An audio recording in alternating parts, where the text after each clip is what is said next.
이 예루살렘 초대교회는 기도와 뗄래야 뗄 수 없는 그런 관계에 있습니다.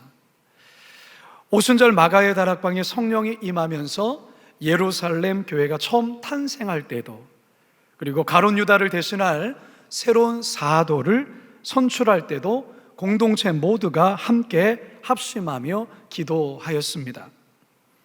성전 미문에 앉아 구걸하던 이 장애인을 고칠 때에도 베드로와 요한은 기도하기 위해 성전에 오르다가 바로 이와 같은 놀라운 일들을 행하게 되지요. 이처럼 사도행전 1장에서부터 오늘 우리가 대하는 이 4장까지 매 장마다 기도에 관한 내용이 단 한 번도 나오지 않은 적이 없었습니다. 어쩌면 이것은 사도행전의 저자 누가의 특별한 관심과도 연결되어 있다고 할 수 있습니다. 사도행전의 전편이라 할 수 있는 누가복음에서는 이 간구를 뜻하는 헬라어 데시스라는 이 단어가 3번 등장을 합니다. 그런데 이 단어는 다른 복음서에서는 단 한 번도 등장하지를 않습니다. 일반적인 기도를 뜻하는 프로슈케라는 이 헬라어 단어가 마태복음에서는 17번, 마가복음에서는 12번, 요한복음에서는 전혀 나오지 않는 데 반해서 누가복음에서는 무려 47번이 등장을 합니다. 이처럼 이 누가라는 이 사도 누가는 이 기도에 관해서 굉장한 관심을 가지고 있다는 것을 우리가 알 수 있습니다. 이런 누가복음의 분위기가 사도행전까지 계속해서 이어져 내려오고 있는 것입니다. 한편 오늘 우리가 대하는 본문은 이래서 초대교회가 기도하는 공동체구나 하는 확신을 보여주는 본문이라 할 수 있습니다. 초대교회에 대표되는 두 지도자가 감금되어 신문까지 받는 이 어려운 상황에서 다시금 공동체가 기도로 새롭게 피상하는 내용이 오늘 우리가 대하는 본문입니다. 바라기는 오늘 말씀을 통해서 기도에 대한 새로운 통찰을 얻을 뿐만 아니라 우리 남은 하반기 사역 동안 다시금 기도로 새롭게 비상하는 그와 같은 은혜가 있게 되길 주님의 이름으로 축원합니다. 첫 번째 따라하겠습니다. 위기 이후에 드린 기도. 위기 이후에 드린 기도. 살벌한 분위기 속에서 진행된 이 재판에서 더 이상 베드로와 요한을 어떻게 할 수가 없다고 판단한 종교 지도자들, 결국 두 사도를 풀어줍니다. 석방된 두 사도는 곧바로 동료 사도들과 성도들이 모여 있는 곳으로 돌아가서는 자신들에게 있었던 일들을 상세하게 보고하죠. 23절 함께 읽습니다. 시작. 사도들이 노임에 그 동료에게 가서 제사장들과 장로들의 말을 다 알리니. 자, 그런데요, 이 보고를 들은 이 교회 공동체의 첫 번째 반응, 첫 번째 행동이 우리에게 아주 큰 감동을 줍니다. 24절입니다. 시작. 그들이 듣고 한 마음으로 하나님께 소리를 높여 이르되 대주제여 천지와 바다와 그 가운데 만물을 지은 이시여. 첫 번째 행동이 무엇입니까? 모두가 한 마음이 되어서 뜨겁게 그리고 간절하게 기도하고 있습니다. 성도 여러분, 여러분들은 언제 간절하게 기도를 하십니까? 평안할 때입니까? 아니면 위기가 닥쳐올 때입니까? 둘 다일 때면 참 좋은데 저희 목회 경험상 많은 경우는 평안할 때는 잘 기도하지 않다가 어떤 위기가 닥쳐서 다급한 상황이 되어지면 지푸라기라도 잡는 심정으로 하나님께 매달려 기도할 때가 많다는 것을 보게 되어요. 회사가 갑자기 부도가 날 위기에 처했거나 혹은 자녀의 입시가 가까워졌거나 또는 큰 수술을 앞두거나 할 때가 그렇습니다. 평소 기도의 자리에 잘 나오지 않았던 성도가 갑자기 새벽 기도에 나오기 시작하면 분명 어떤 문제가 생긴 경우들이 많습니다. 그렇게 새벽에 나와 예배당 구석에서 눈물 콧물 쏟으며 기도하는 모습을 뒤에서 이렇게 보면 무슨 어려운 문제가 생겼구나, 이런 마음이 들면서 안쓰러운 마음에 그 성도를 위해 기도하게 되죠. 그런데 그렇게 간절하게 기도했던 성도가 어느 순간 다시 잘 보이지 않습니다. 왜 안 보일까? 그 이유를 알아보면 상황이 다시 좋아진 것입니다. 그래서 저는 가끔 이런 생각을 해봅니다. 고난이 있어야만 하나님을 찾고, 고난이 있어야 기도의 자리를 나온다면 목사로서 성도들에게 고난이 있도록 기도해야 하는가? 여러분 어떻게 생각하십니까? 물론 고난과 위기가 있을 때 주님께 간절히 매달려 기도해야 되지요. 하지만 문제가 생겨서만이 아니라 평안할 때 오히려 더 기도해야 하는 것이에요. 아니, 위기를 벗어난 이후에 더 하나님께 기도하고 하나님을 찾아야 하는 것이에요. 코로나 상황이 길어지면서 이제 조금 있으면 이제 2년이 돼, 2년. 코로나가 시작된 지 이렇게 길게 될 줄 누가 생각했겠어요? 그런데 우려했던 일들이 솔직히 나타나는 것을 제가 보면서 걱정된 마음이 솔직히 있어요. 그 중에 하나가 뭐냐면 성도들의 기도 생활이에요. 기도 생활이 점점 나태해지고 있다는 것이죠. 교회 현장에는 10%밖에 수용할 수 없기에 다른 이에게 양보한다는 나름의 이유를 들면서 아예 기도의 자리에 나오지 않는, 이게 하나의 습관이 되어간다는 것입니다. 그렇다면 교회 현장에는 나오지 못하더라도 그 시간에 영상을 통해 기도의 자리를 지켜야 되는데, 세밀히 관찰해 보면 코로나 초기에는 그렇게 했지만 점점 코로나가 길어지면서 그때의 분위기와는 많이 달라진다라는 거예요. 나중에 시청 다시 한번 보면 되지 뭐 이런 생각을 갖고 있는 것 같아요.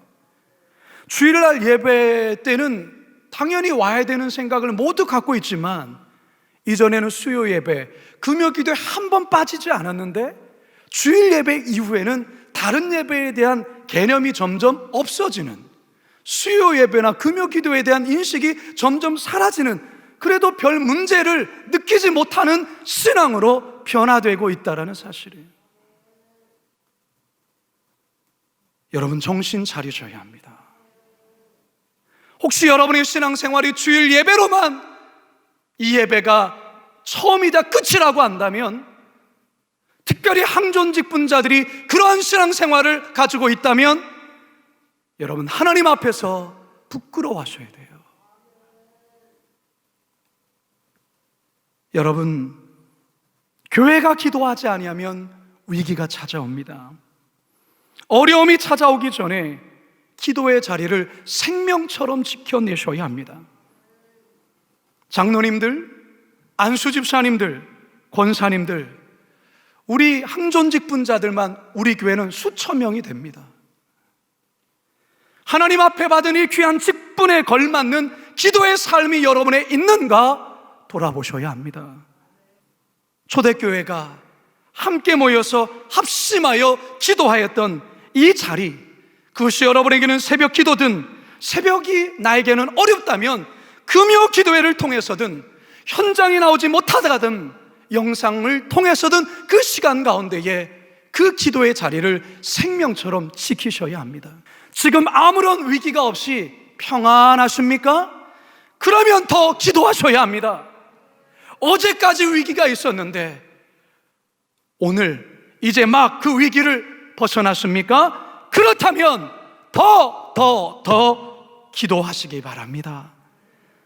자신의 문제만을 놓고서 기도하지 마시고 타인의 어려움과 이웃의 아픔을 놓고 교회 공동체의 어려움을 놓고 이 땅에 눈물과 아픔을 바라보시며 기도하시기 바랍니다. 하나님은 이렇게 기도하는 교회를, 이렇게 기도하는 성도를 찾고 계십니다. 거룩한 빛 광성교회가 바로 그런 교회요, 여러분이 바로 그와 같은 성도들 되시길 주님의 이름으로 축원합니다.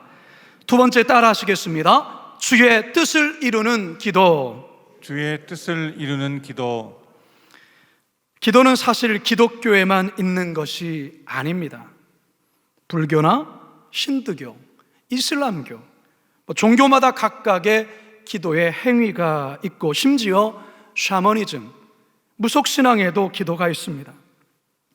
그렇다면 기독교에서의 기도와 비기독교의 기도의 가장 큰 차이는 무엇일까요? 그 가장 첫 번째는 우리가 기도하는 대상은 천진만물을 창조하시고 역사를 주관하시고 통치하시는 하나님이라는 사실입니다. 할렐루야. 오늘 본문에서 이 같은 사실을 우리에게 아주 잘 보여주고 있습니다. 24절 하반절입니다. 시작. 대주제여 천지와 바다와 그 가운데 만물을 지은 이시여. 대주제여, 헬라어로는 데스포타라는 단어인데요, 통치자, 왕 또는 주종관계에서 주인을 말할 때 사용하는 단어입니다. 우리가 고백하는, 우리가 기도하는 대상인 하나님은 어떤 하나님이냐? 역사를 주관하시고 생사화복을 주장하시고 온 천지 만물을 창조하신 그 하나님이시라는 것입니다. 이게 가장 큰 차이점입니다. 그리고 또 한 가지 가장 큰 차이점은 무엇이냐? 바로 그 하나님을 우리들은 무엇이라 부르며 기도합니까? 우리 아버지라고 부릅니다. 우리 아버지. 할렐루야. 마태복음 6장 9절입니다. 시작. 그러므로 너희는 이렇게 기도하라. 하늘에 계신 우리 아버지여. 여러분, 그분이 우리 아버지라는 것입니다. 따라서 우리들의 기도는 이방인과 같은 기도여서는 안 되는 것입니다. 이방인처럼 기도해서는 안 된다라는 것이죠. 성경은 우리에게 그렇게 이야기를 해요. 마태복음 6장 7절과 8절입니다. 시작. 또 기도할 때에 이방인과 같이 중언부언하지 말라. 그들은 말을 많이 하여야 들으실 줄 생각하느니라. 그러므로 그들을 본받지 말라. 구하기 전에 너희에게 있어야 할 것을 하나님 너희 아버지께서 아시느니라. 우리가 하나님을 아버지라 부르고 우리는 그분의 자녀이기 때문에 하나님 우리의 모든 필요와 우리가 있어야 될 것을 이미 아신다라는 것입니다. 따라서 우리들의 기도가 나 자신의 어떤 바램과 소원과 뜻을 관철시키는 데 집중된 기도가 되어서는 안 된다라는 것입니다. 왜요? 하나님이 이미 아신다니까요. 우리들이 하나님 앞에 해야 될 기도는 하나님의 선한 뜻이 하늘에서 이룬 것처럼 땅 가운데서 이루어지기를 원합니다라는 그와 같은 주의 뜻을 이루는 기도여야 한다는 것입니다. 초대교회 공동체의 기도가 그랬습니다. 본문에서 사도들인 천지의 대주제이신 하나님의 이름을 부르며 기도를 시작했어요.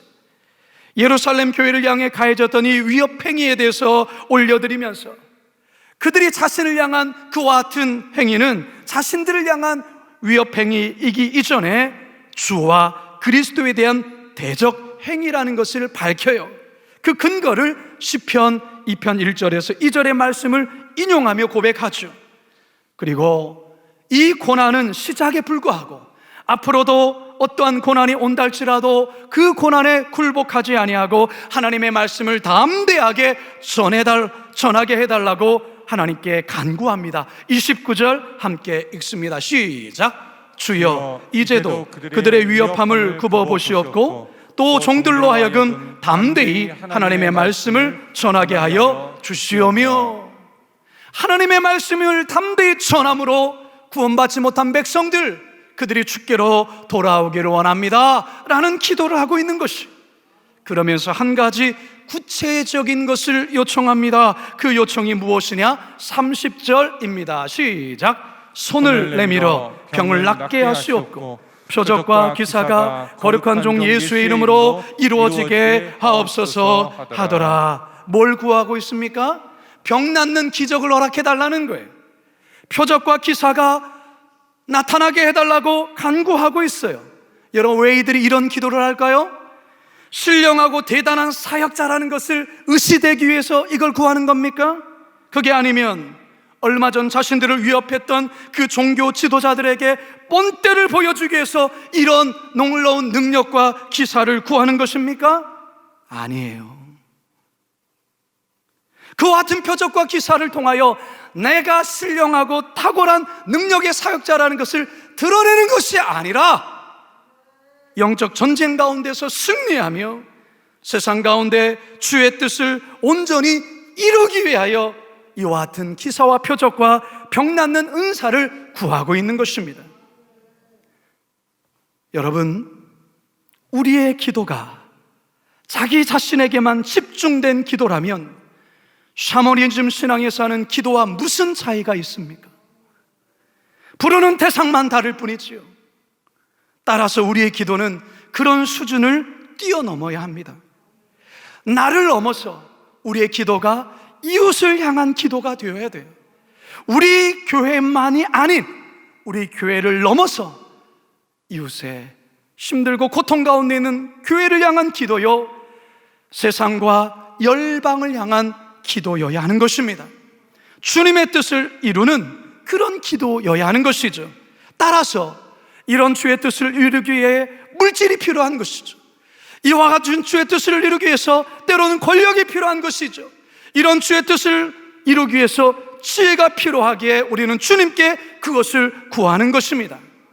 그런데 많은 경우 이 순서가 뒤바뀌는 경우들이 너무 많아요. 다시 말해서 자기의 뜻을 이루기 위해 하나님의 이름을 도용하는 경우들이 많단 말이죠. 여러분, 우리의 기도의 내용을 돌아볼 필요가 있어요. 성도 여러분, 일이 잘 풀리기 위해서 우린 기도하셔야 합니다. 사업하시는 분들 사업이 잘 되기 위해 반드시 기도하셔야 해요. 자녀들 또한 좋은 학교와 좋은 직장에 취직하도록 여러분 꼭 기도하셔야 합니다.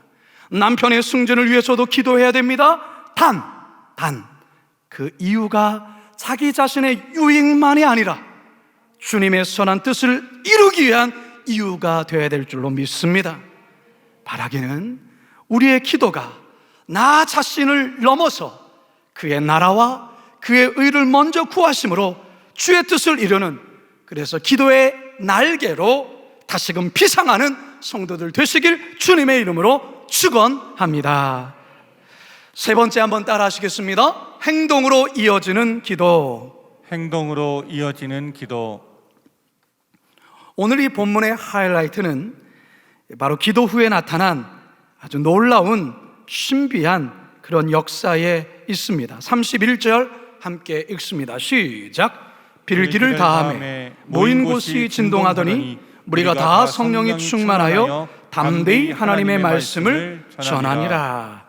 여러분, 이들이 기도한 이후에 무슨 일이 벌어졌습니까? 강한 진동이 일어나면서 성령의 임재로 충만한 역사가 있게 된 것입니다. 구약에서는 하나님의 현현이나 임재 때에 이와 같은 현상이 종종 나타났어요. 이사야서 6장 4절입니다. 시작. 이같이 화답하는 자의 소리로 말미암아 문지방의 터가 요동하며 성전의 연기가 충만한지라. 여러분, 많이 우리 교회에서 금요 기도회를 드리고 있는 가운데에 갑자기 여러분은 앉아있는 그 의자가 막 흔들리고 막 이 터가 막 움직이고 신기한 무슨 연기 같은 게 막 이렇게 보이고 성령이 충만한 은혜 받으면 여러분 어떻겠습니까? 좋겠죠. 놀랍죠. 뭐 찌릿한 전율과 뭐 엄청난 감동 속에 뭐 헤어나오지를 아마 못할 거예요. 지금 초대교회 성도들 가운데 그런 신비한 역사가 일어나게 되면서 그들은 성령의 충만함을 입게 돼요. 제가 설교를 준비하면서 우리 교회에 기도할 때마다 이런 일이 벌어지면 얼마나 좋을까, 이런 마음이 들었어요. 그런데요, 제가 설교를 준비하면서 갑자기 저의 시선이 옥토가 흔들리고 이들 안에 어떤 신비한 황홀경에 들어가 있는 그것에 저의 시선이 머물기보다 그 뒤에 나오는 그 구절의 시선이 멈추게 되었어요. 31절 우리 다시 한번 읽어볼까요? 시작. 모인 곳에 진동하더니 무리가 다 성령이 충만하여 담대히 하나님의 말씀을 전하니라. 할렐루야. 초대교회 성도들은 기도 후에 나타난 신비한 현상과 신령한 임재 속에 계속 머물러 있었던 것이 아니라 그들이 뭘 기도했어요? 담대히 하나님의 말씀을 전하게 해주소서, 그렇게 기도했잖아요. 그 기도한 것을 삶 속에서 행동으로 옮기고 있다라는 것입니다. 세상에 나아가 담대히 하나님의 말씀을 증거하고 있다라는 것이, 충만한 그 감정 안에 몰두되고 거기에 머물러 있는 것이 아니라 그곳에서 일어서서 세상을 나아가 주의 말씀을 전하고 있다라는 것입니다. 사랑하는 성도 여러분, 예루살렘 교회의 성도들은 그저 기도만 하고 앉아있던 것이 아니었어요. 그 기도가 행동으로, 삶으로 이어지고 있다는 것이죠. 사실 지금 초대교회는 여전히 불안한 상황 속에 있어요. 위협과 핍박 속에 있다는 말이에요. 대제사장을 비롯한 이 종교 지도자들 모두가 이를 갈고 있어요. 베드로와 요한의 거침없는 변호에 그야말로 개망신을 당하고 어쩔 수 없이 풀어는 주었지만 다음에는 가만 놔두지 않겠다라고 이들이 마음으로 칼을 갈고 있단 말이죠. 그런데 기도하고 이들이 지금 무엇하고 있습니까? 이 살기등등한 이 세상 속으로 그들이 담대히 말씀을 전하고 있다는 것입니다. 이게 바로 행동하는 기도요, 삶으로의 기도의 모습이라 할 수 있습니다. 성도 여러분, 기도했다면 기도가 행동으로 이어져야 합니다. 우리의 기도가 그저 영적 포만감으로 만족해서는 안 됩니다. 기도만 열심히 하는 것으로 끝나서는 안 되죠. 기도했다면 이제 삶으로, 행동으로 이어져야 합니다. 어쩌면 오늘날 한국교회가 세상으로부터 때로는 외면받는 이유 중에 하나가 이 부분이 아니겠습니까? 열심히 기도는 하지만 기도 이후에 행동으로 이어지지 않는 모습에 실망하는 것 아니겠습니까? 여러분, 우리들 자신도 마찬가지입니다. 기도했다면, 성령 충만했다면 그저 황홀한 감정에 머물러서 안 되고 어두운 세상 가운데 담대히 나아가 진리의 빛을 비춰야 하는 것입니다. 썩어져가는 세상 속에 소금으로 녹아져야 하는 것입니다. 그래야 그 기도는 살아 역사하는 기도가 되는 것입니다. 만일에 누군가가 저에게 예루살렘 초대교회는 어떤 교회입니까? 라고 질문한다면 저는 가장 먼저 기도하는 교회요, 기도하는 공동체입니다 라고 말할 것이라고 말씀드렸습니다. 저에게 이런 소망이 있습니다. 만일에 누군가가 거룩한 빛 광성교회는 어떤 교회입니까? 라고 묻는다면 우리 성도들 모두가 이구동성으로 우리 교회는 기도하는 교회입니다. 우리 교회는 기도하는 공동체입니다 라는 말이 바로 대본에 나올 수 있는 교회가 되기를 소망해 봅니다. 여러분, 그러려면 여러분 세 가지, 오늘의 이 말씀을 반드시 여러분의 삶 가운데 실천하셔야 됩니다. 무엇입니까? 첫째, 위기가 올 때만 기도하는 것이 아니라 평안할 때도 기도하고, 위기가 지난 후에 더욱더 뜨겁게 기도하시는 신앙인이 되어야 합니다. 나 자신의 상황만, 필요에만 집중하며 기도하는 것이 아니라 이제는 주의 뜻을 이루는 기도가 있어야 합니다. 그리고 마지막으로 기도한 것으로만 끝나는 것이 아니라 그 기도가 반드시 여러분의 삶의 행동으로 이어져야 하는 것입니다. 그러면 우리 교회 또한 여러분 기도의 날개로 멋지게 피상하는 교회가 될 것이요, 성도가 될 것입니다. 바라기는 우리 모두가 이 초대교회 같이 기도의 날개로 다시금 멋지게 피상하는 성도님들 다 되시길 주님의 이름으로 축원합니다.